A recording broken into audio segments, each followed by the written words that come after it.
A very good evening, everyone. HackerPitch 2.0 is back again. I welcome you all to day 5 of HackerPitch learning session. Here, you will get a chance to develop and showcase your ideas and provide them new approaches. I'm Rashmi, an organizing team member of HackerPitch 2.0, and I'm so excited to be here with all of you today. First of all, on behalf of the organizers, I would like to express our sincere gratitude for your participation in these online sessions. This session will cover up all aspects from brainstorming and ideation to team building and project management. This will be a valuable opportunity to learn from one of the most industry's leading experts. Moving forward, I understand the value of having a solid foundation to succeed in this dynamic and fast paced industry. Today's session will provide you foundational ideas on blockchain and cryptocurrency. As you all know, one of the most important aspects of a hackathon is collaboration and learning from experts in the field. Today, that's why I'm pleased to announce that we are having a special guest joining us today, Mr. Krishna Sharma, co-founder of Communiti.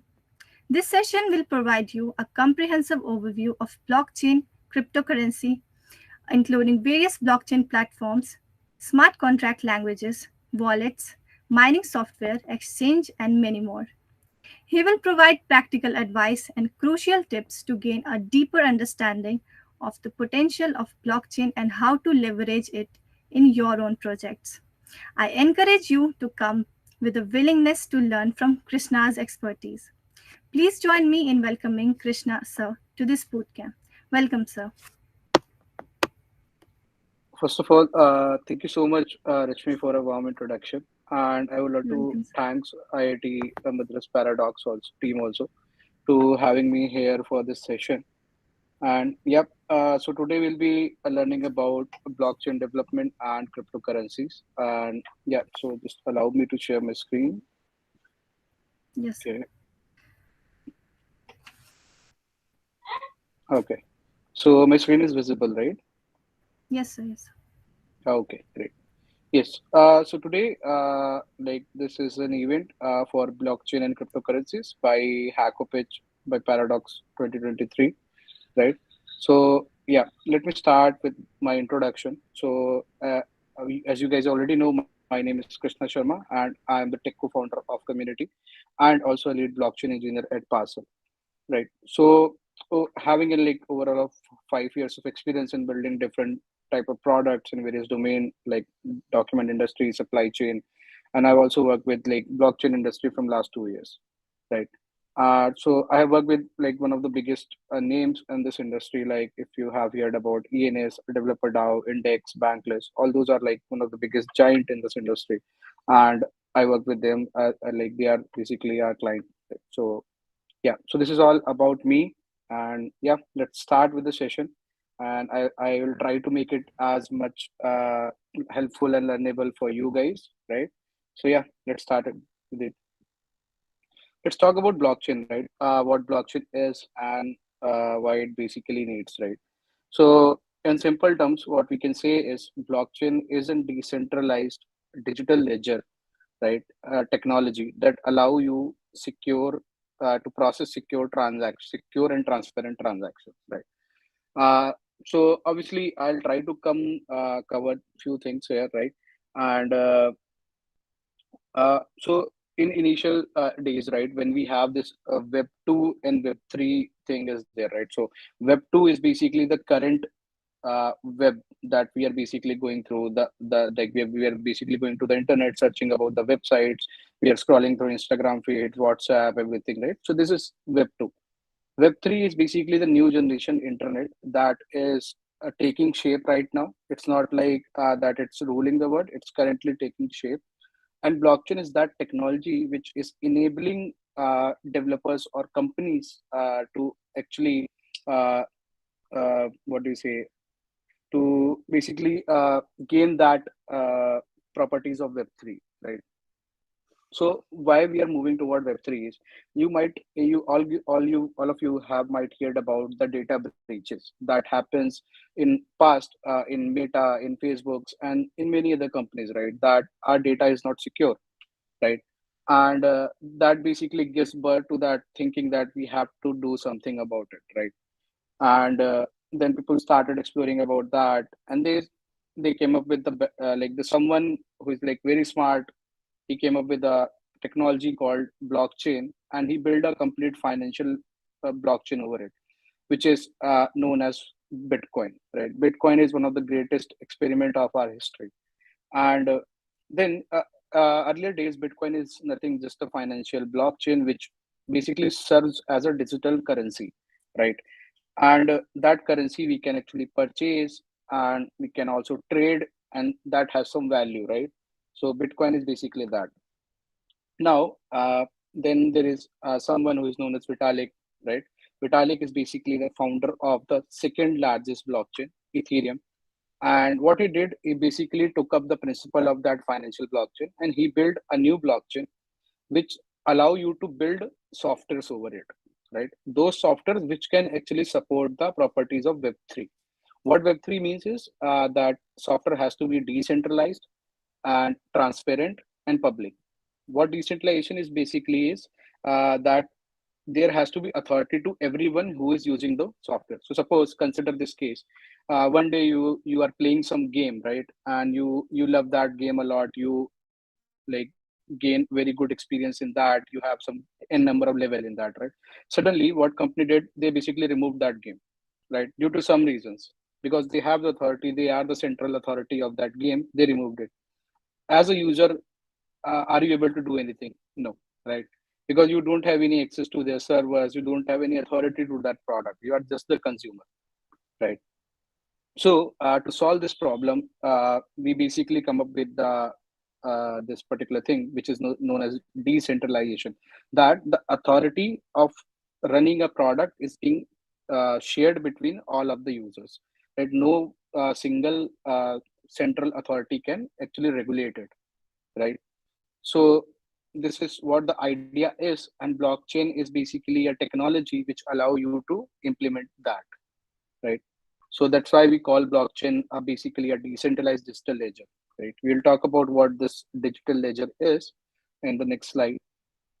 Okay, so there is like this is what where the idea actually arises, right? And people started working in this particular direction. Okay, now let's move to the another part. Why blockchain, right? I think we already discussed about that. So blockchain is basically necessary because it offers secure, transparent, decentralized way to record and verify transactions. Right? Transactions are nothing just the data chain. Like if you talk about normal softwares, you just suppose you added a post in Instagram, right?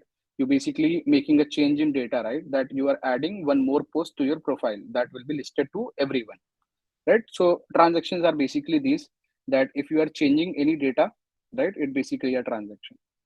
Traditional system often rely on intermediary, which can be vulnerable to hack, fraud, and data breaches, right? With blockchain, transaction can be directly validated by the participants of the network, eliminating the need of intermediaries. Plus, because the ledger is distributed across the network, there is no single point of failure. As we already discussed that if the authority is being distributed to everyone, right, there is no single point of failure. That I cannot own the complete software, right? I cannot change anything with my own. Like I have to agree everyone on the network, right, so that we can make any changes into that. So this is what the basic purpose of decentralization is, right? Which makes it more reliable and resilient, right? This also make it easier to increase the transparency, since every one of us is agreeing on a particular term. We basically increasing the transparency and trust, right? Which is especially important in industries where accountability is critical. Overall, blockchain has a potential to transform how we conduct transactions and interact with each, each other in a more secure and efficient way. So I must say that blockchain is more about transparency and security, and it's for public good, right? So anything which has to deal with data, right? If we talk about financial things, right, banking systems, supply chain industry have a very critical data point, right? So in all those places, we can actually implement that where data validity is required, right? If anyone is changing any data in between, or if their data is leaking or breaching, right? So it might result in loss, right? So in those places, we can actually use blockchain. Also, in case of your identity, right? You don't want your identity to be get public, right? You want your identity to be secure. In that case, we will also use blockchain. So blockchain has like many applications everywhere, right? So now let's try to get deeper slowly. I believe like most of you are new to this space, and there might be some person who have already experience in this particular space. So I'll try to go slow. Okay. So let's talk about ledger, right? So in general term, what ledger is basically, if you have heard about a bahi khata, right? So you have to write everything, right? Like if you have a shop, right, and there is someone who is purchasing something from you, you are writing it down that I sell this item. Then if someone is lending money to you, you are again writing that I am lending this money to that person. So that is a ledger, right? That you're maintaining every record that I have made this transaction that to that particular person, so that I can remember that and verify it later, right? So that is what ledger is, right? So blockchain ledger is basically the digital form of records of transaction that is decentralized and distributed across the computers. So in general words, you have your ledger, you add the data inside it, and you are the owner. But in blockchain, what happens is, suppose you wanted to add any data on that ledger, right? You have to do it on a decentralized way, right? So suppose there are hundred of people are connected to the network. Consider these people as a computers, right? So at least 51% of the computer. So to gain the majority, you need to go at least 51%, right? So at least 51% of the computer should agree that this data is correct. I am allowing you to add this data to the ledger, and that will be visible to everyone also. So it basically you are making it transparent to everyone, and you are making it more decentralized. Then this ledger is basically immutable, meaning that once a data is added to this ledger, you cannot alter or delete it, right? Then the other property is the distributed nature of the ledger make it more secure, as there is no single point of failure or vulnerability. As we already discussed that to add any data on this ledger, you need to take permissions of every computers available on the network. So there is no single point of failure, right? Because I cannot myself add any data and no one will know, right? So this is more secure. Transaction on the blockchain can be verified by anyone on the network, increasing transparency and reducing the potential for fraud. So uh, there might be a question arises in your mind that how can I become that computer, right? How can I become that computer, right? So to verify, so there is one term which is known as miners, right? If you have heard about miners that basically mine a coin, like you can mine Ethereum, you can mine Bitcoin. What they basically is doing, they are participating in the network to validate transaction, and in reward they're getting those tokens, right? So what you are doing, you're using your computer power, right? You're using your electricity, computation power, graphic card power, everything, right? And trying to validate the transaction, and in reward you will get some Ethereum, Bitcoin, anything in whatever blockchain you have added your PC or computer, you will be getting a reward based on that. So that is what mining is. In detail, it's a very long process, and it's a very deep thing that we have to understand. Like there is basically known as a consensus mechanism, and that mechanism you have to go through to add your computer to the network and to validate the transaction. But that is too much for this session, so I'll not be covering that. Okay.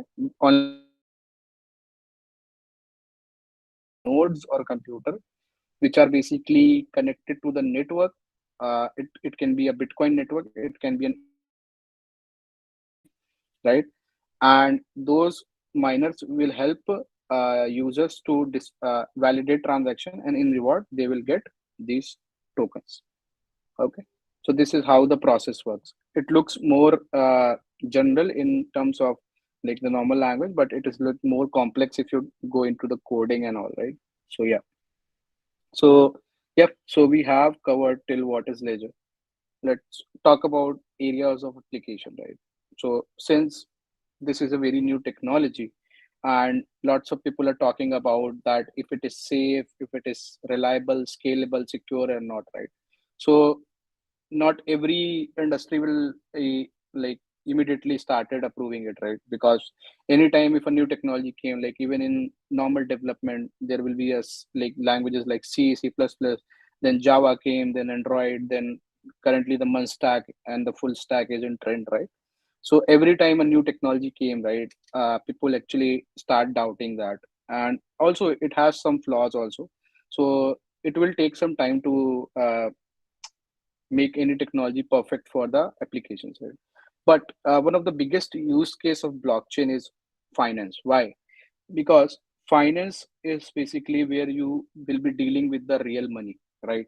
And the data that is basically changing is very critical, right? So suppose if I'm paying you $5,000 in a single transaction or a single bank transfer, right? And if it breaches or if it changes to something else, I lose my money, right? Or the person who is receiving it will lose your money, right?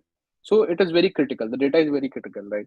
So in that particular area, blockchain has a very vast space of application. We have a term which is known as decentralized finance. If you have heard about it, DeFi, right? DeFi is in very trend right now, and DeFi is basically nothing, the application of blockchain over finance that comes into decentralized finance. And there are like a lot of examples, lot of big companies who are working, right? So I'll show you a few. So I'll show you one of the India companies. So Instant app, right? I think that is the, yeah. So this is one of the biggest DeFi company of India, right? And if you can see the total value logged, which is basically the amount of dollars or amount of money which is being traded on their software is 2 billion, which is huge, right? $2 billion is a huge amount. And people are trusting those apps to transfer or log that money into their softwares, right? So this is one of the biggest Indian DeFi startup, right? And yeah, there are like many more companies like that. If you want, if you know about Uniswap, right? Uniswap is like one of the biggest exchange, right? So what is exchange is basically you can exchange any token on behalf of any token, right? So suppose there is Ethereum, Bitcoin, there are like multiple cryptocurrencies out there, Shiba Inu, any other meme coin, like lots of cryptocurrencies are there, right? So you can convert them from within one another, right? So I can give Bitcoin, I can take Ethereum. So that is basically swapping, right? So you can do that using this Uniswap protocol. These are the exchange where you can exchange your amount currency for some another digital currency, right? So these are few examples that I have told you. Then we have like gaming, right? People started doing application in gaming also, where you while playing a game you will get reward of tokens, right? Then we have supply chain. Supply chain is basically the logistic industry where like this travel of assets and the logistic happens, right? Then we have digital media and assets. Digital media, basically the NFTs, if you have heard about, the people are basically uploading images and converting it to NFTs or probably some unique art, right? And that basically they are selling it online, right, in few $1,000s, right? So this is another industry which is adopting it. Then we have healthcare industry, data security, governance, right? Like multiple areas of application for the blockchain. Healthcare, you can consider that like there will be a very critical scenario where suppose there is an accident happens, right? And uh, uh, hospital create a postmortem report, right? Consider this example. So that postmortem report is very critical piece of information for the court also, because they have to file a case against that, right? And if that get changed in between, the case will be like not valuable right now, right? So we can basically keep that data on the blockchain so that it will be transparent and publicly accessible to everyone, and it cannot be changed by the access of any one person, right? By the single authority, right? So there you can actually add a use case of the blockchain, right? So healthcare is like still growing. People have started exploring about healthcare industry and how they can apply blockchain. So I believe there are a lot of ideas that you can implement over this, right, in the blockchain industry, in the healthcare industry, right? So healthcare is pretty new, and people are actually implementing lots of ideas, right? And then we have data security and governance. Governance is basically the voting and the company formation, right? All those things. So these are basically the area of applications, right? Now let's move to the second part, next part. Yes. What are cryptocurrencies, right? So I believe you guys have already heard about this particular word a lot of time, right? And this coin, if you know, I think Shiba, this is like in a lot of trend when Elon Musk talk about that, and then it suddenly go hikes up and then go down, right? So I think a lot of you are familiar with this coin. So we'll talk about what cryptocurrencies is. So cryptocurrencies are nothing, basically they are digital money, right? So we have dollars, we have INR, we have dirhams. These are currencies of different countries, right? And same as there are cryptocurrencies, right, which are basically digital money. So digital money that uses advanced math to keep them secure. They are not controlled by bank or government, right? So ideally the normal money which is basically controlled by bank. So in case of us, INR is basically governed or controlled by RBI, right? But instead they are managed by a network of computers around the world and some piece of code, right? So basically digital money are basically you and the piece of code that you have written, right? Transactions are basically recorded on a public ledger that anyone can see, but nobody can change. Some popular cryptocurrencies are basically Bitcoin, Ethereum, Litecoin, and some people think so. Cryptocurrency have a very biased perspective, right? So some people think this is a very good thing, right? This is going to be the future of money, and while others seems this as a risky investment, right? And the way of people, the way for people to do things they should not be doing, right? So it is going to be a debatable topic. Are you comfortable, or how you can actually judge a cryptocurrency, right? Suppose there is new cryptocurrency coming. uh, are you okay to invest in that, or are you not okay to invest in that, right? So there are some factors that you have to look into: fundamentals of the company who is launching that cryptocurrency, what kind of work they are doing, right? So based on those factors you can trust any cryptocurrency, right? So let's talk about Ethereum, right?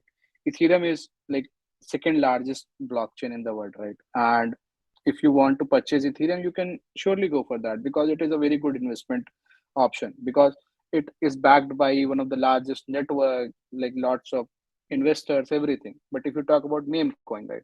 Meme coin is nothing, just a concept, right?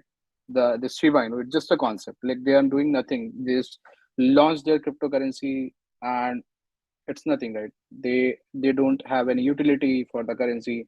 So that's why it basically goes down, right? After some time, trend make it go up, then it comes down, right? And yeah, so this is what cryptocurrency is. And let's talk about how big is this, right? So I basically took this screenshot today only, and this is the today cryptocurrency prices market cap. So the global crypto market cap is $1.16 trillion. So uh, if you think about this number, right, this is $1.16 trillion, which is, I believe, 30% of our Indian economy, right? This is that huge money, right? And it's increasing by 0.37% over the last day. So like currently the situation is little tough for the cryptocurrencies and blockchain because we have been going through the bear market. Like if you have seen this number last year, this is more than $3 trillion, I guess, right? But currently it's little low, and we'll be expecting a bull run probably by 2025. Let's see what will happen, right? Like it's like no one can actually answer that, like how blockchain is going to be, and like, it's still subjective. And if you talk about the other currency, like private currencies, right? We have Bitcoin. The price of single Bitcoin is $27,000, and the complete market cap is 500 millions, if you can see, right? Which is very huge. So, like you can see that like trillions of dollars are actually invested in these projects. Like if you talk about Ethereum, 200 million almost is invested, right? So you can consider this as a good option to invest, right? So this is basically, I'll share this website, Coin Market Cap. So you can go here, search for any cryptocurrencies. You can check for the fundamentals, the ratings. You can check for any kind of thing about the company, everything, right? You'll get the data from here. Okay. Yes, so I think we have discussed a lot about theoretical part, right? And I believe you guys wanted to like let me do some practical stuff, right? So yeah, let's come to that, and let's build our own digital dough, right? So I believe like you guys are from colleges. When we are in college, right, we believe in something which is basically flex, right? And flex is important, and let's do this in right way. Let's deploy our own currency and flex with our friends that I have my own currency, right? So we can do that. So let's do that right now here. So for that, I think you probably need to understand basic uh, programming language. If you are comfortable with that, like how to write a code, what are IDs, right? So I think it will be very beneficial for you. So let me open that. Yes. So we can either have a runtime environment, or we can create our own environment to develop the smart contracts. So let me also explain this. What smart contracts are? Smart contracts are basically the piece of code which runs over the blockchain. So if you talk about normal projects, right? So we have JavaScript, we have Java, right? And we have Android. So these are basically the codes that run and result in a software or an app, right? And they run on a specific environment. That Java runs on JVM, right? And then JavaScript runs on, sorry, a V8 engine, which is basically built by the browser, right? And so same as let's talk about Ethereum. Ethereum has an Ethereum virtual machine, which basically the environment where all the code run, and this code will deployed on the blockchain, and it's immutable. So as normal as JavaScript. So if you are basically creating a JavaScript product, you need to create index.js file, right? That's it. And you will write your code, right? Same as the extension for the Solidity. So there is one language which is known as Solidity, in which you can write smart contracts, right? So in Solidity, you need to create a file with .sol extension, right? You can write your code in that, and you run that file in an Ethereum virtual machine environment, right? So either we can set up it manually, or we have this thing, Remix, right?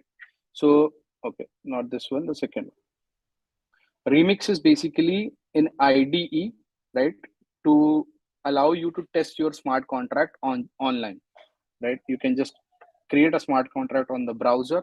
You can test it, deploy it on the real world blockchain, right, and showcase to your friends, right?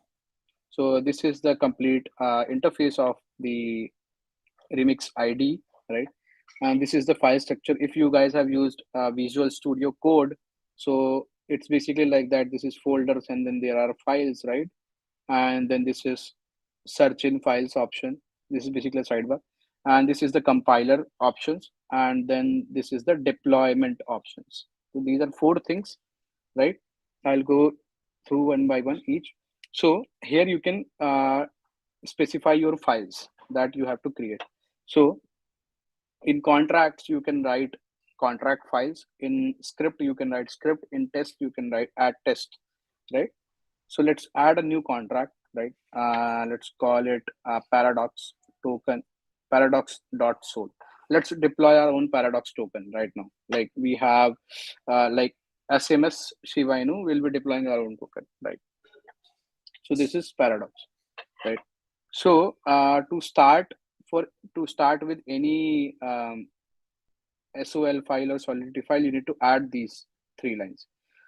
two lines. So this is basically the license, and this is the version you are specifying that I am going to use 0.8.1 of Solidity. So if you have written any code in C++ or C, you have to use write like this, right? Has include conio.h or studio.h, right? So it's basically the same.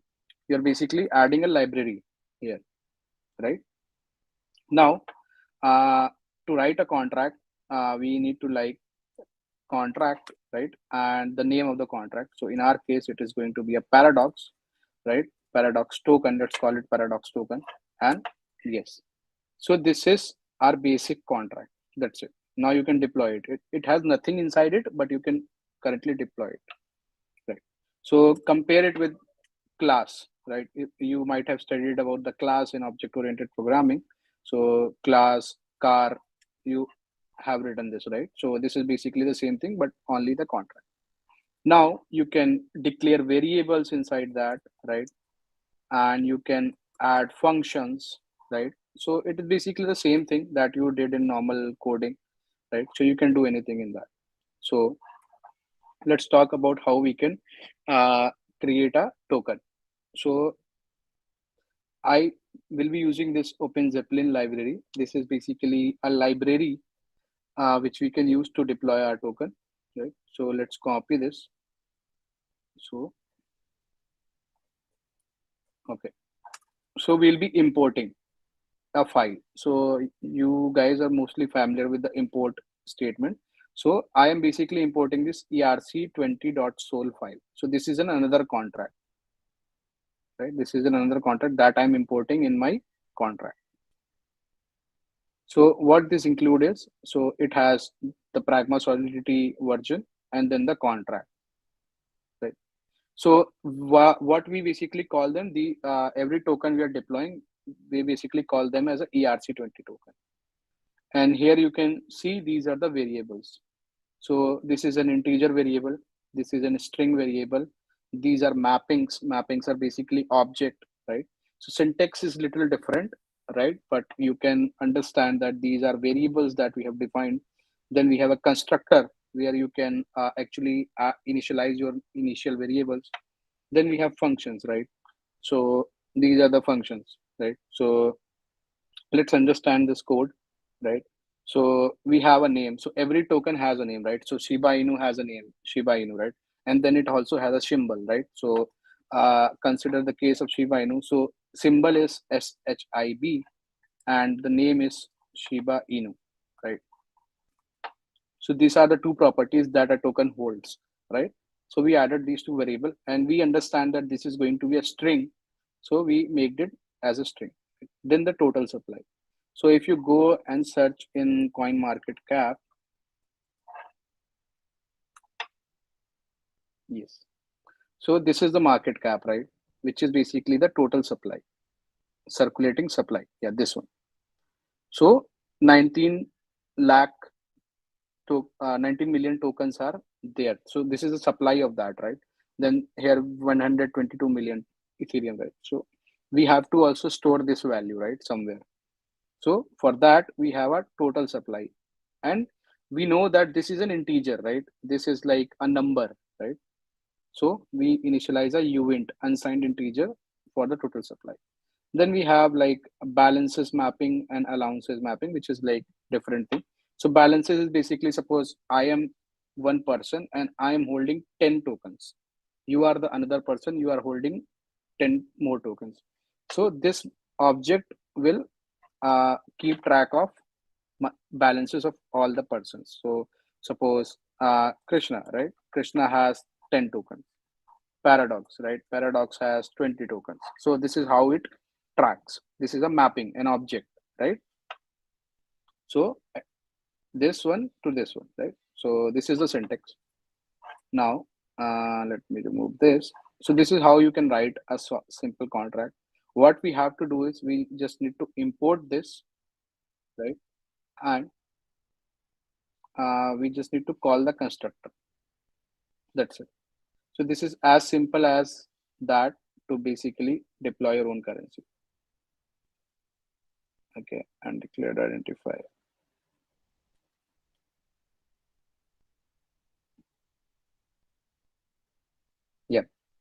So we need to pass name and symbol in the constructor. Gold and GLD will be replacing it with paradox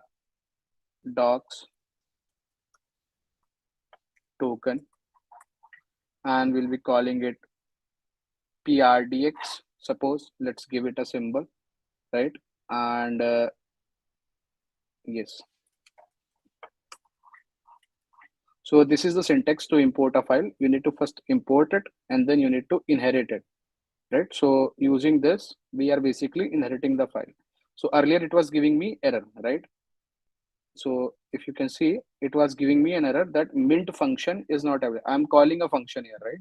Mint, and which is not available in this contract. If you can see the context of this contract, there is no mint function. If I create it, right, it will not give the error.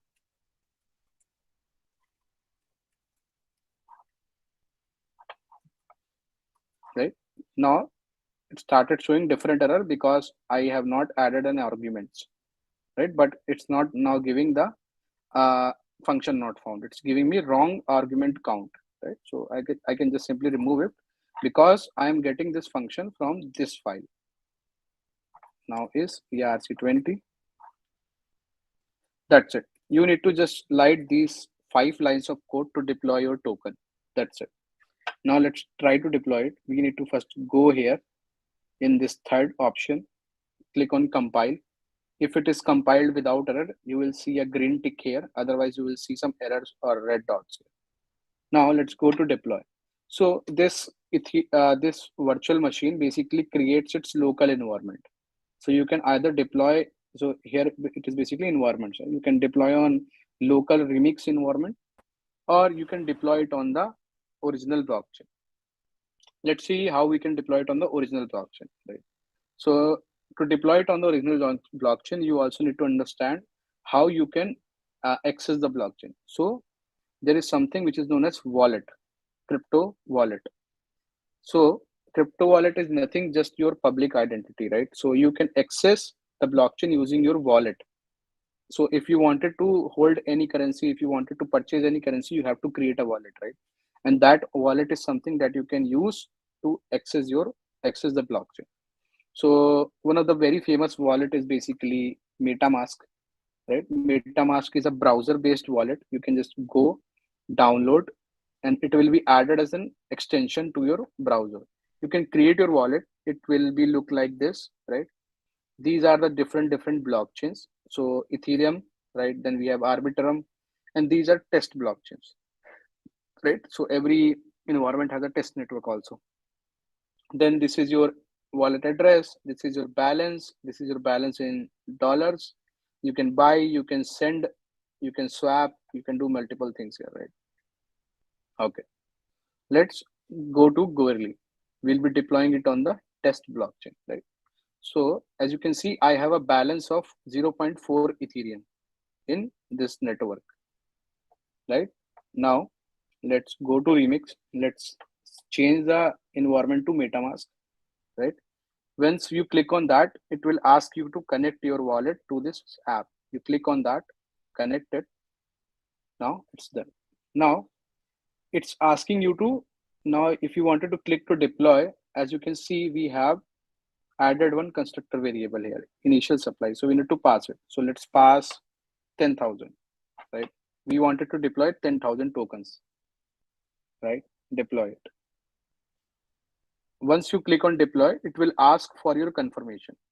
Okay, it's asking me to, okay, we don't have enough gas fees. So basically to send any transaction, you have to pay some fees. And I have currently 0.4 Ethereum, which is less to deploy 10,000 token. So I'll be making a smaller number. Okay. It's still taking some more gas. Allow me just a minute. I'll add more gas to it. So I don't have balance currently in this account. So what I'll do, I'll add more balance into this, right? So to add more balance, what you have to do, you have to just transfer the balance from your different wallet to this wallet. So let me add more.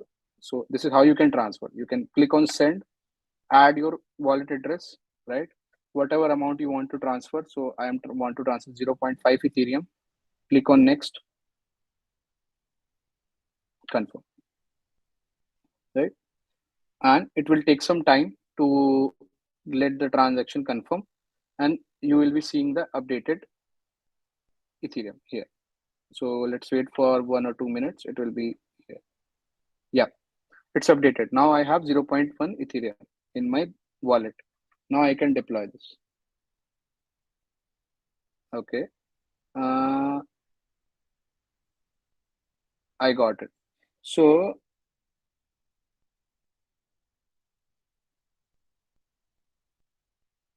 0.9 Ether I have. It's asking me to. Okay, currently the gas prices are higher. Total is.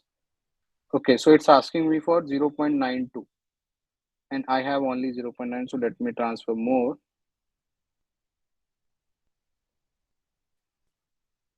Let's transfer 1.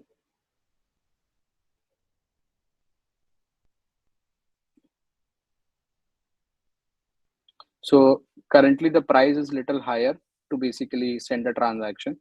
So I need more funds to send a transaction. Let's wait to get it.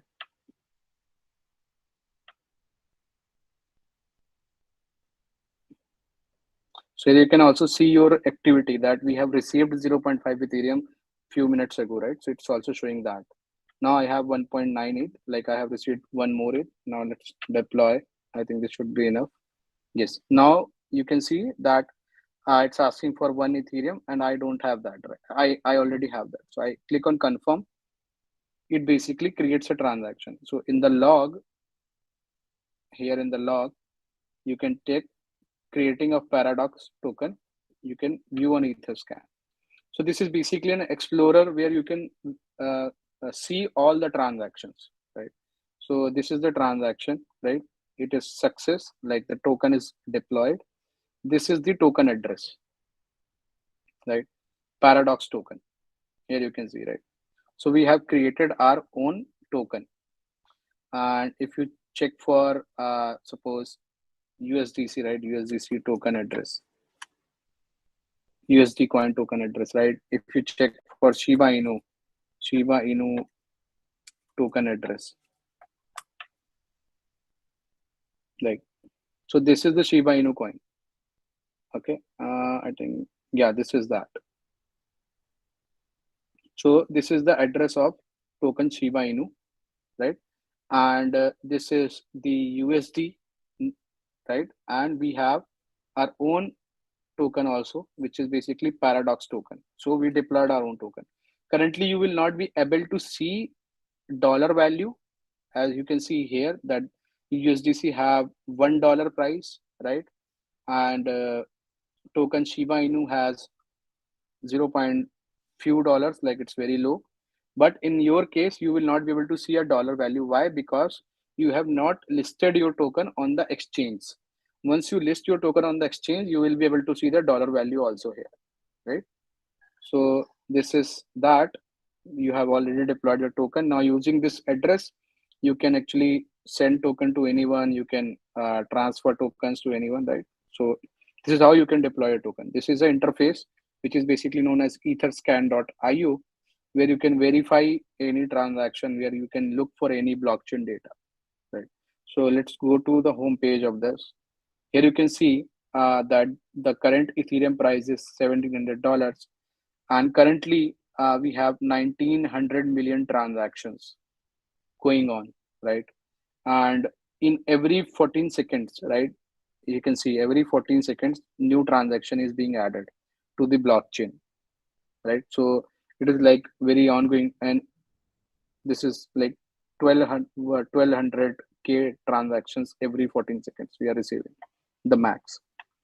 So this is all about like how you can interact with blockchain, how you can deploy your token, what are the basics, right? So I think this is what I have to cover. This is all. And yeah, let's talk about conclusion. To sum up, blockchain technology has potential to change the way we do things, right, in a big way. It can make things more secure, transparent, and efficient as more companies and industries start using blockchain. it's likely to become a more important part of our digital life, leading to a more decentralized and trustworthy future, right? So I believe more and more companies will start adopting blockchain. Blockchain will become more scalable, like if there are more experiment going on, right?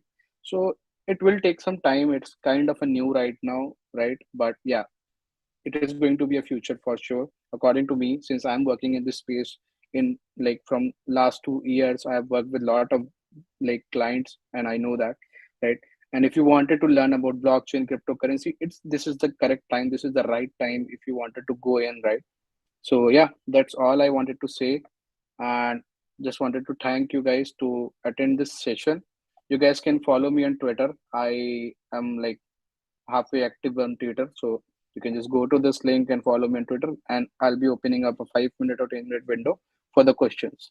So if you wanted to ask anything to me, just type in chat and we'll be picking up your questions. I think there are already a lot of questions. Solana, yeah, Solana is also in blockchain, Pancake, yeah. How do we introduce a fork in our created tokens? So I think forking is something that is basically a different concept. So I believe um, you can you need to basically fork at a certain point, right? Forking, I think this is kind of a different topic. I'm actually not sure about that. Uh, can we have some different questions?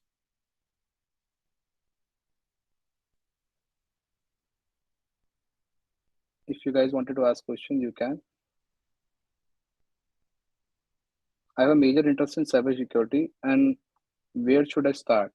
So I honestly do not have any experience in the space of cybersecurity. I know a little bit stuff about cryptography and like little bit about networks and all, but I might be the not I not be the right person to answer this question. If you want to talk about blockchain, if you want to talk about software, I like good to go. Is there is any way to avoid paying gas price? No, there is no way to avoid paying gas price, right? So new blockchains are actually trying to reduce it, right? In Ethereum 2.2, it's reduced a lot, right? They basically shift to some different mechanism, and it reduced a lot, but you have to pay a little gas fees. That actually, this is basically the incentive, right? If you are the miner, or if you are the person who is running the network, right, what you will get, right? You will get nothing, right? So this is the incentive for those people who are running the network, right? So if you wanted to use it, you have to pay some fees. This fees has been distributed among the all the persons who are basically running this network, right? So that this is how it works. So there is one more question. Upon your experience, please give us a roadmap. So I believe the roadmap to the blockchain development is first you have to understand the space, right? And what blockchain is, why it is there, right? So theoretically, you have to understand it a lot because it is a complete different space, right? And then you have to think about a particular blockchain, right? Either you can go with Solana development, Ethereum development. You have to pick one blockchain, right? And then you have to start building products in that. One of the very good way to learn is doing hackathons, right? Hackathons are one of the best thing that is being made in this tech industry, I would say. You can join as many hackathons as you want, right? And you can build small products, start learning about those concepts, right? And this is like there will be a go through in the industry, right? So I think that will be a good option to start. And you can take few courses online, right? I think IIT Madras have very good courses about that. So yeah, so you can take few courses, good courses about that. You can go to YouTube, right? Do not pay for anything, right? Just go for free resources, try to develop something, and yeah, it's practice that makes you perfect, right? So okay, I think we don't have any more questions, so we'll be wrapping up this session. Thank you so much, guys, for having me here to discuss about blockchain and everything. I'm handing it over to Rashmi. Yeah, Thank you, sir. Thank you so much for this session. yeah, On behalf of entire team of HackoPitch, I would like to extend my heartfelt thank you for all your guidance and support throughout this session. yeah. Thank you so much. Thank you so much, guys, Thank you, for sir. having me Thank you here. so much. Yeah.